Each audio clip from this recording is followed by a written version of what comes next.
안녕하십니까. 바로 보는 TV 옴부즈맨의 김승재입니다. 지난주 연합뉴스 TV에선 민주당 김남국 의원의 탈당 소식과 함께 대통령의 간호법 제정안 거부권 행사 등 다양한 뉴스들을 전해드린 바 있는데요. 먼저 지난주 주요 뉴스부터 정리를 해보겠습니다.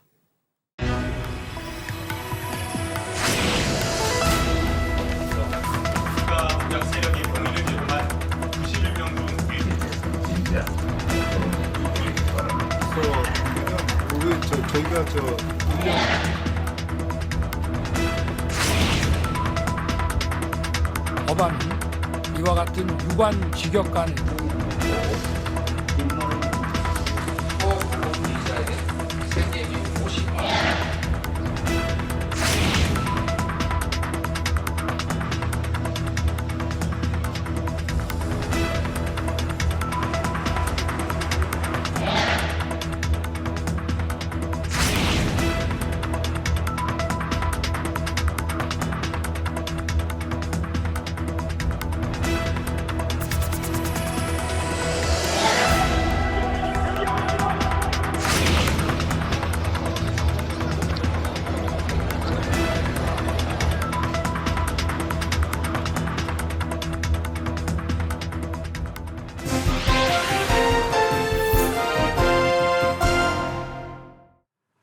청와대는 권력의 공간에서 공공의 공간으로 탈바꿈했지만 1년이 지난 지금도 청와대 변화의 실효성에 대한 우려가 제기되기도 합니다. 청와대 개방 1주년을 맞아 연합뉴스TV는 개방의 의미와 과제를 다뤘습니다. 지난 5월 8일 뉴스프라임에서는 청와대를 다녀간 관람객이 340만 명을 넘어섰다고 전하며 다양한 목소리를 전했습니다. 청와대 개방 초기에는 사전 예약만 받았지만 이제는 65세 이상 어르신과 외국인들의 현장 관람도 가능해졌고 사전 예약 없이도 누구나 관람할 수 있다고 기자는 말합니다. 또한 청와대를 직접 보니 정말 감동했다. 여러 대통령들이 이곳에서 살았고 역사의 현장을 밟을 수 있어서 영광이라는 외국인 관람객의 인터뷰를 전하기도 했습니다. 이어서 시각적 풍광 위주로 이루어졌던 청와대 관람을 역사와 문화를 함께 느낄 수 있는 관람으로 바꾸겠다는 문화체육관광부의 계획을 전했습니다.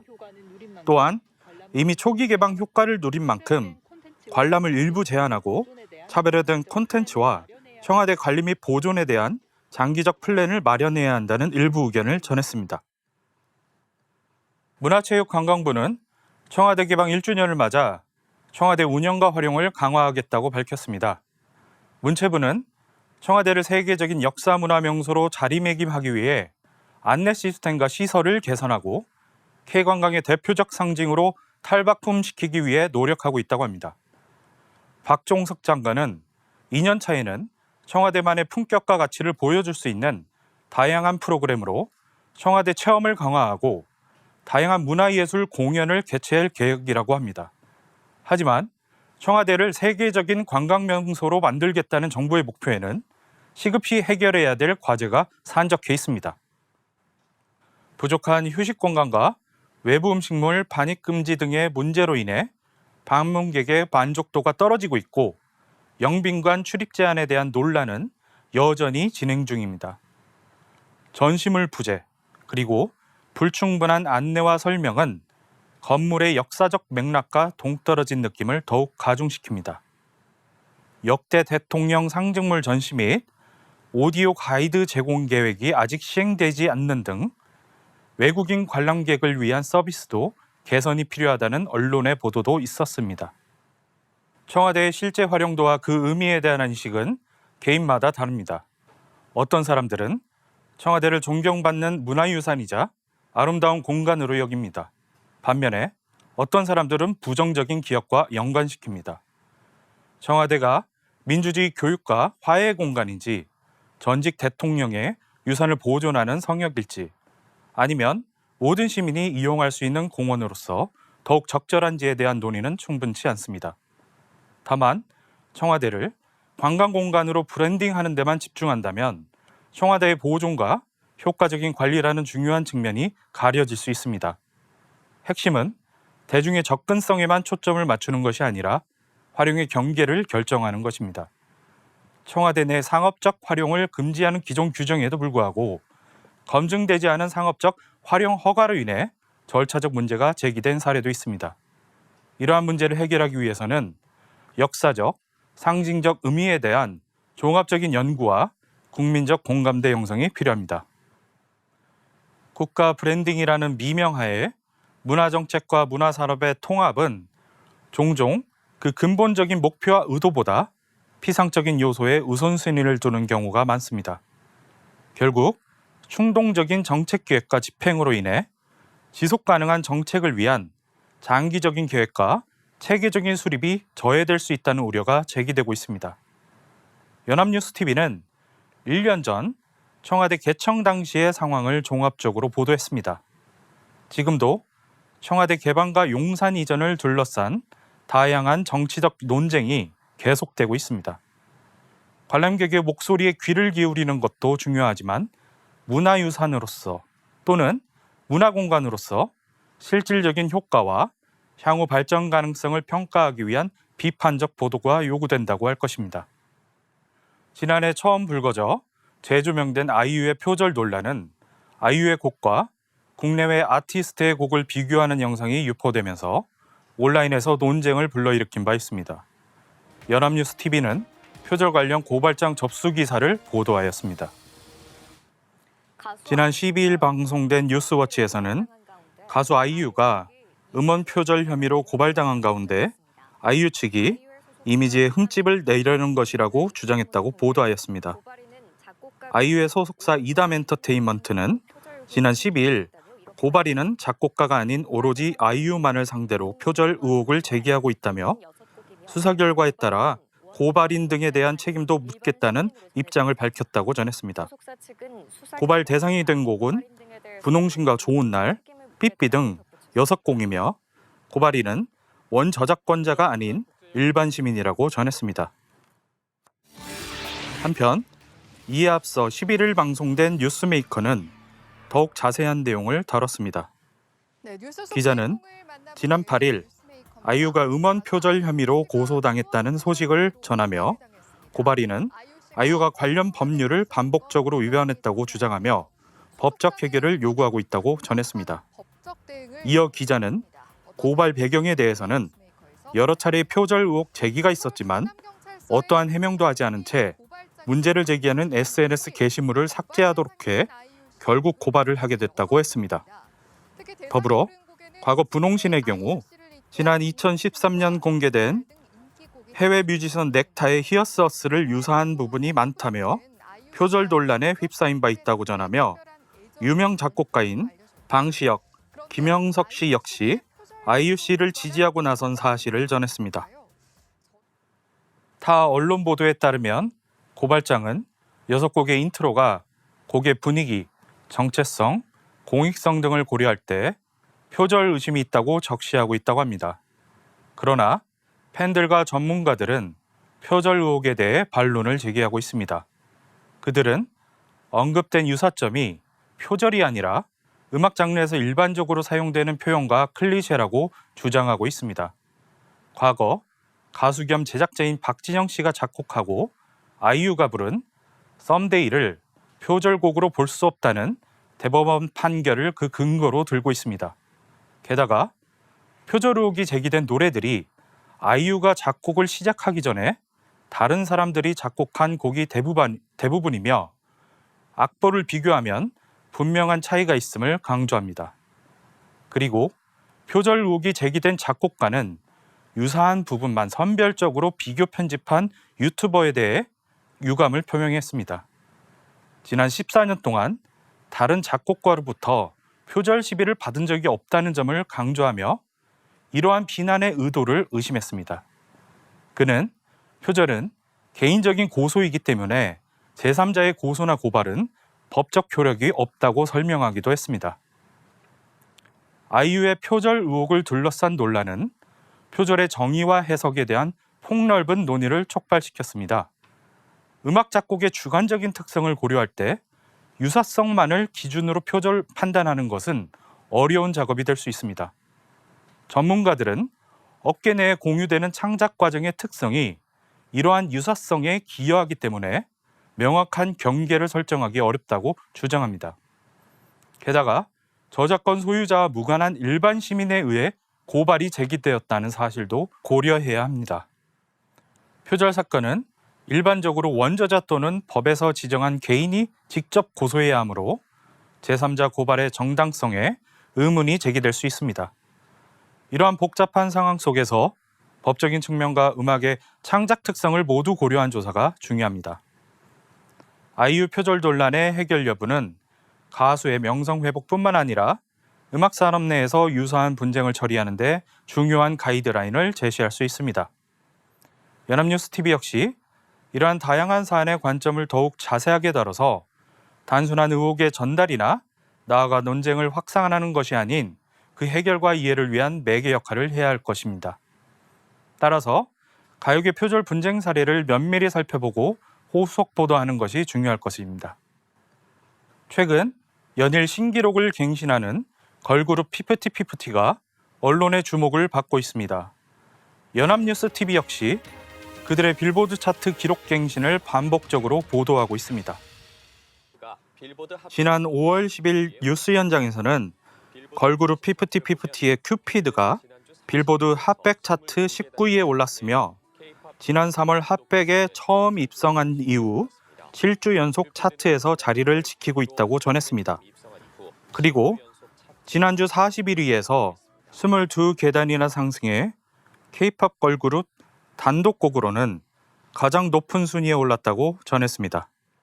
이어 13일 뉴스 13에서도 영국 오피셜 싱글 차트 탑100에서 8위를 차지했다고 전하며 이 차트에서 K-팝 걸그룹으로서 최고 순위를 달성했는데 일주일 만에 기록을 경신했다고 하였습니다. 큐피드는 틱톡 등 쇼폼 플랫폼을 중심으로 전 세계에서 큰 인기를 얻고 있으며 미국 빌보드 메인 싱글 차트 탑100에서도 8주 연속 진입이 유력하다고 보도했습니다. 인스타그램 스토리와 틱톡의 급증하는 인기는 빠르게 진화하는 디지털 시대에서 즉각적인 만족을 추구하는 현대인의 트렌드를 반영합니다. 이러한 패러다임의 변화는 기업 마케팅 전략의 혁신을 촉진하는 동시에 개인의 적극적인 참여를 촉진하고 있습니다. 최근 K-팝 마케팅에 있어 틱톡과 같은 쇼폼 플랫폼의 등장은 다양한 논의를 촉발시켰습니다. 전염성 있는 후크, 댄스 챌린지, 릴레이 퍼포먼스 등 K-팝의 기본 요소에 완벽하게 부합하는 간결하고 매력적인 컨텐츠의 중심을 둔 틱톡의 중요성이 커지고 있습니다. 대표적인 예가 걸그룹 피프티피프티입니다. 피프티피프티는 작년에 비교적 초라하게 데뷔했음에도 불구하고 큐피드라는 곡이 전 세계적으로 인기를 얻으면서 팬층이 급격히 증가했습니다. 소셜미디어와 쇼폼 플랫폼의 영향을 크게 받은 피프티피프티의 성공 사례는 K-팝 산업에서 여전히 중소형 기획사의 전략적 기획과 아이돌의 개인적 매력이 중요하다는 증거가 되고 있습니다. 하지만 이러한 성공의 분석에 있어 차트 성적에만 집착하거나 바이럴 마케팅의 성공이라고 단순하게 바라보는 것은 피해야 합니다. 차트 실적에 대한 반복적인 업데이트에 몰두하는 경향이 있는 미디어 보도는 K-팝 마케팅 전략과 산업 분석에 대한 시사점을 제공하지 못하는 경우가 많습니다. 한류 열풍을 타고 있는 문화 및 엔터테인먼트 분야가 정치 사회적으로 미치는 영향력이 상당하기 때문에 이 분야에 대한 더 심층적인 보도에 대한 요구가 커지고 있습니다. 연합뉴스TV도 연예계의 실적 전달 중심의 형식에서 벗어나 다양한 관점으로 분석할 수 있는 전문성 있는 보도를 확대할 필요가 있습니다.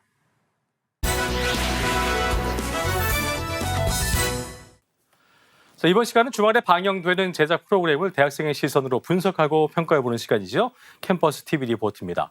이번 주에는 숙명여대 이성원 학생과 함께하겠습니다. 어서 오십시오. 안녕하세요. 예. 자, 성원 학생 지난주에 어떤 프로그램 모니터링했습니까? 네, 저는 매주 토요일 오후 9시 40분에 방송되는 탐사보도 뉴스 프리즘을 모니터링했습니다. 지난 13일에 방송된 탐사보도 뉴스 프리즘에서는 갈수록 대담해지는 촉법소년 범죄에 대한 내용을 담았는데요. 자세한 모니터링 내용 지금부터 전해드리겠습니다.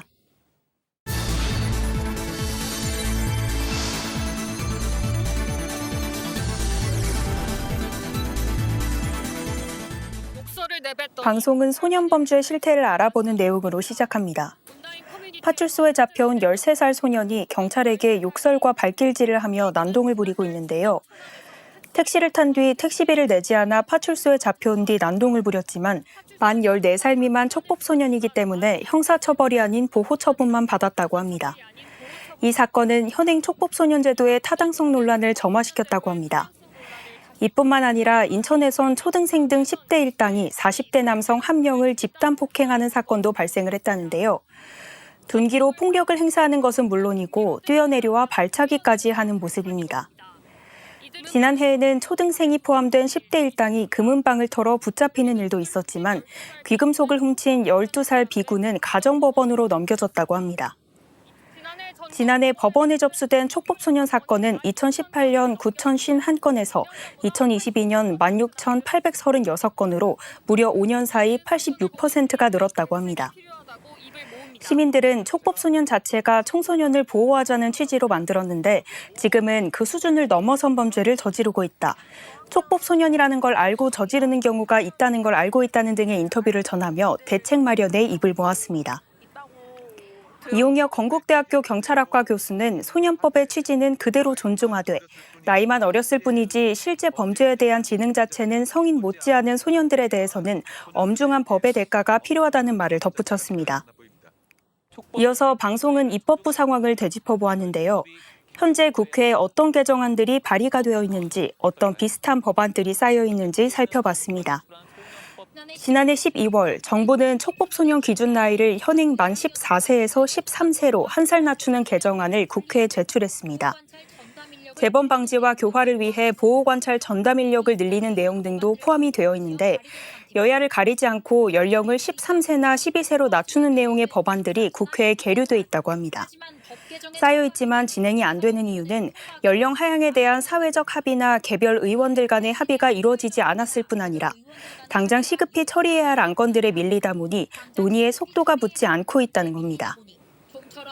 또 여러 기관들의 신중론도 이어지고 있습니다.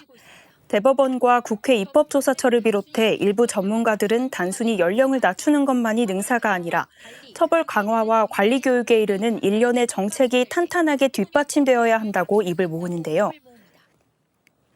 승재현 한국형사법무정책연구원 선임연구위원은 학업을 유지할 수 있도록 도와주고 가정이 없으면 대안가정을 만들어주고 충동조절 장애가 있다면 그걸 해결할 수 있도록 지원해주는 등의 촘촘한 대안이 필요하다고 덧붙였습니다.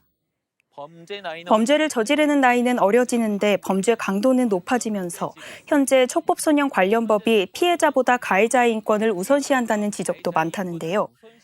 다만 미국에서는 소년 범죄에 대해 처벌 대상 연령을 낮췄다가 오히려 재범률이 높아졌다거나 전과자라는 사회적 낙인이 이후 재범률을 높였다는 분석도 있는 만큼 정말 연령을 낮추는 것만이 능사일지 그들이 사회 밖으로 밀려나지 않도록 어떻게 품어야 할지 생각해봐야 한다는 물음이 던져졌습니다. 사람은 태어날 때부터 범죄자로 태어나지 않고 환경이나 외부적 요인에 영향을 받아 커가기 때문에 사회가 범죄를 막을 수 있는 환경, 교화 프로그램으로 재범을 막을 수 있는 환경을 마련하는 것이 중요하다는 말로 방송은 마무리됩니다. 자, 모니터링 내용 잘 봤습니다. 성훈 학생 이번 탐사보도 뉴스프리즘 보면서 어떤 점이 가장 인상 깊었습니까? 네, 저는 물론 당연한 이야기일 수 있지만 아이들은 스스로 크는 게 아니고 가정과 학교, 사회의 영향을 받으며 자라간다는 말이 인상 깊었습니다. 물론 법적인 나이를 낮추는 개정 방안 자체도 고려해야 할 부분이지만 왜 갈수록 범죄를 저지르는 나이가 어려지는 건지 또 과거에는 상상치도 못했던 나이에 어떻게 그렇게 끔찍한 범죄 생각을 할 수 있는지 나아가 어른들이 보여주는 삶이 어떤 건지 되돌아볼 필요가 있다고 생각했습니다. 네, 좋은 생각이네요. 자, 그럼 마지막으로 이번 탐사보도 뉴스프리즘에 대한 성훈 학생의 한 줄 평 들어보겠습니다.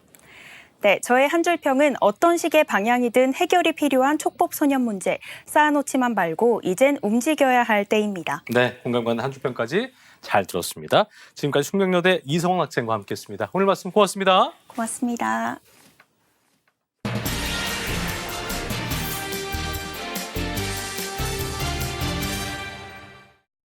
전 세계 인류가 지난 몇 년간 코로나19라는 신종 바이러스로 인해서 큰 고통을 겪고 왔습니다. 우리나라 역시 그 기나긴 터널을 빠져나왔는데요. 오늘 TV와 비평에서 관련 내용들 정리해 보겠습니다. 도움 말씀에 국가공무원인지개발원의 김진숙 교수와 함께하겠습니다. 어서 오십시오. 네, 안녕하세요. 예. 자, 지난 11일이었습니다. 코로나19 심각 위기 경보가 경계로 낮춰지면서 사실상 코로나19의 끝을 알렸습니다. 네. 3년 4개월이었습니다. 정말 전 세계인들에게는 고통과 그 고통을 참고 버텨야 되는 인고의 시간들이었는데 자, 그 과정에 대한 정리한 보도 내용부터 정리를 좀 네. 해보겠습니다. 말씀하신 것처럼 중국 우한에서 예. 시작된 코로나가 전 세계로 번진 것이 지난 2020년 1월이었죠. 세계보건기구 WHO는 코로나19의 최고 수준의 공중보건 경계 태세인 비상사태를 선언했었습니다. 예. 우리나라에서 이제 코로나19 첫 확진자가 발생했던 날도 생생하게 기억이 나는데요. 그렇습니다. 예, 2020년 1월 20일이었습니다. 이날을 기준으로 이제 정부가 엔데믹을 선언하기까지 걸린 시간은 1207일, 3년 4개월입니다. 언론에서도 일제히 코로나19 종식 소식을 전했는데요. 국가 재난사태에도 공동체를 위해서 희생하고 협력한 우리 국민의 저력을 되짚어 봤습니다. 전국 곳곳에 집단 감염 현장으로 달려간 의료진과 또 방역당국 관계자들 그리고 묵묵히 제자리에서 사회적 거리 두기를 실천한 국민들이 있었기에 가능했다라고 전했습니다. 예. 중앙일보는 3년 4개월 만에 엔데믹 후속 대비가 더 중요하다라고 사설을 썼고요. 세계일보는 새 감염병에 대한 대비책을 세워야 한다라고 전했습니다.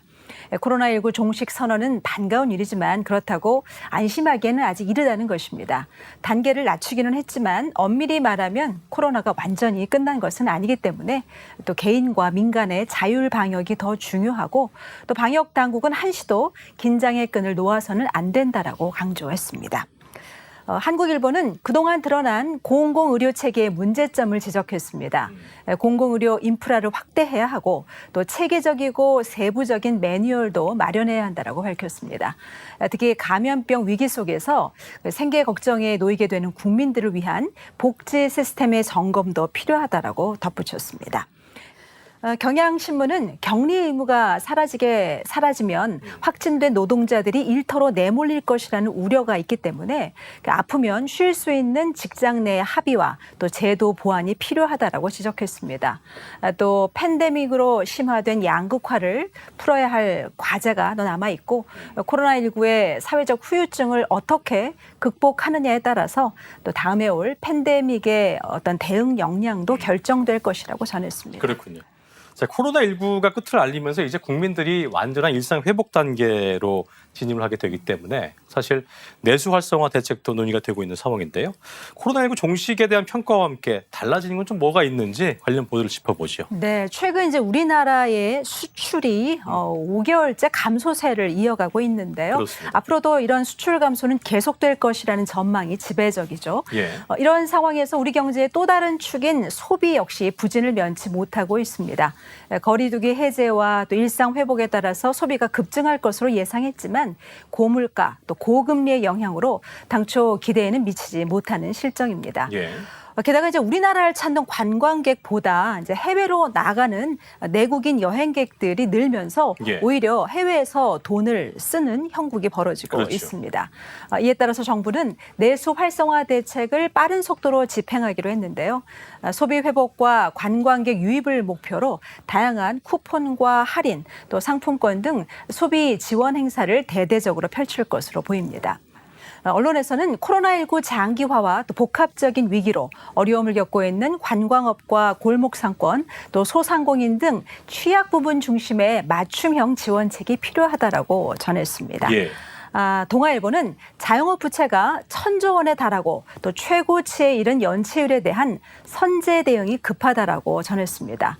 사회적 거리두기에 따른 영업 제한으로 한계 상황에 내몰린 자영업자들이 그 받은 대출에 대한 지원이 이제 오는 9월에 끝나게 되는데 예. 이후에 이제 부실화에 대한 대비한 조치가 절실하다는 것입니다. 내수 소비가 살아나지 않으면 이들이 진 빚은 9월 이후에 한꺼번에 부실화할 가능성이 크다라고 경고했습니다. 예. 반면에 내수 촉진책이 필요한 것은 맞지만 문제는 신중하게 접근해야 한다라는 지적도 있습니다. 쿠폰을 풀고 세일 행사를 하는 것은 이미 전 정부에서 내수 진작 차원에서 내놓은 대책인데 반짝 효과는 있었지만 재정을 투입한 만큼 효과가 크지 않을 수 있다는 것입니다. 게다가 진정세를 보이고 있는 물가에 이제 다시 기름을 부을 수도 있기 때문에 전시성이나 선심성 행정이 아닌 창의적이고 실효성이 높은 대책을 내놓아야 한다라고 지적했습니다. 그랬군요. 자, 코로나19로 인해서 벌어진 수많은 피해들을 목도하고 겪으면서 네. 인류는 또 한 번 성장을 해왔습니다. 재난 상황에서의 국가 역할이 무엇인지 고민을 할 수 있었기도 했고 또 비대면 같은 생활상의 변화도 있었는데 코로나19가 남긴 것은 무엇일까에 대한 언론 보도 정리해 볼까요? 코로나는 지난 1918년이었죠. 스페인 독감 이후에 약 100년 만에 나타난 최악의 팬데믹이라고 할 수 있을 것 같습니다. 전 세계를 휩쓴 코로나19는 우리나라에서도 이제 3만 5천 명에 달하는 누적 사망자와 막대한 경제적인 손실, 또 폐업과 해고, 정신적인 불안감 등을 남겼습니다. 그렇습니다. 과거 역사적으로 보면은 흑사병이나 이제 스페인 독감 같은 팬데믹은 사회 여러 분야의 변화를 불러일으켰죠. 코로나도 마찬가지입니다. 우리 사회의 어떤 정치와 경제, 문화 등 여러 분야에서 이제 새로운 시대를 여는 기점으로 기억이 될 것 같습니다. 언론에서는 코로나19가 디지털 전환에 가속도를 붙였다라고 전했습니다. 사회적 거리 두기로 일상이 멈춰야 했던 상황에서 온라인 비대면으로 일하고 공부하고 소통하고 쇼핑하는데 익숙해진 것입니다. 이렇게 디지털 산업이 폭발적으로 성장한 가운데 인공지능을 통해서 이제 인류의 새로운 미래를 탐색하는 어떤 기회가 된 점도 있습니다. 또 이제 비대면 진료 같은 실생활에 이로운 것들은 원점으로 되돌릴 것이 아니라 적극적으로 수용하는 자세가 필요하다라는 지적도 있습니다. 또 하지만 이제 방역을 강화한다는 명분으로 개인의 생활과 경제 활동 전반에 어떤 국가의 간섭과 통제가 강화되면서 자유는 침해되고 또 뭐 패권 전쟁 같은 후유증을 남기기도 했다라고 전했습니다. 또 각국 정부의 중앙은행이 경제적인 충격을 타개하기 위해서 돈 풀기에 나선 것이 엄청난 인플레이션으로 이어진 점도 지적했습니다. 고강도 긴축으로 이제 글로벌 경제 전반에 짙은 주름살이 드리워져 있는 것이 해결해야 될 이제 과제라고 보여집니다. 그렇죠.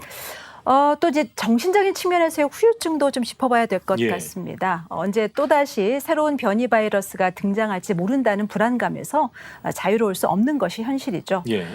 문화일보는 코로나가 남긴 사회적 그림자로 우울감과 고립, 또 비만 인구의 증가 등을 지적했습니다. 각종 감염병에 대한 두려움과 사회적인 거리두기로 일상생활의 어떤 상실과 또 비자발적인 격리에 따른 고립감과 경제난 등으로 인해서 많은 사람들이 우울감을 느끼는 이제 코로나 블루라는 그런 신조어도 등장했지 않습니까? 여러 분야에서 이제 코로나가 전 세계에 던진 충격파는 상당 기간 계속될 것으로 보입니다. 그렇군요. 자, 코로나19는 수많은 가짜 뉴스를 만들어내기도 했습니다. 그러면서 언론의 역할에 대해서 많은 고민과 과제를 남기기도 했는데 끝으로 교수님께서 팬데믹 과정에서 느끼신 언론의 역할과 방향성이 있을 것 같아요. 들어보겠습니다. 코로나 사실 초창기 때가 기억나실지 모르겠는데 그때는 이제 코로나를 뭐 중국 바이러스, 뭐 우한 폐렴, 그렇게 부르기도 했었죠. 뭐 초기에는 그렇다 치더라도 이제 코로나라는 공식 명칭이 있는데도 일부에서는 이제 의도적으로 이러한 용어를 계속 사용한 경험이 있습니다. 원숭이 두창 같은 경우도 이제 최근에는 세계보건기구의 권고에 따라서 이제 엠폭스로 변경해서 사용하고 있습니다. 언론에서는 특정 집단이나 인종 또 지역에 대한 차별이나 낙인을 찍는 용어를 사용하지 않도록 각별히 주의해야 하는데요. 혐오를 부추길 수 있기 때문입니다.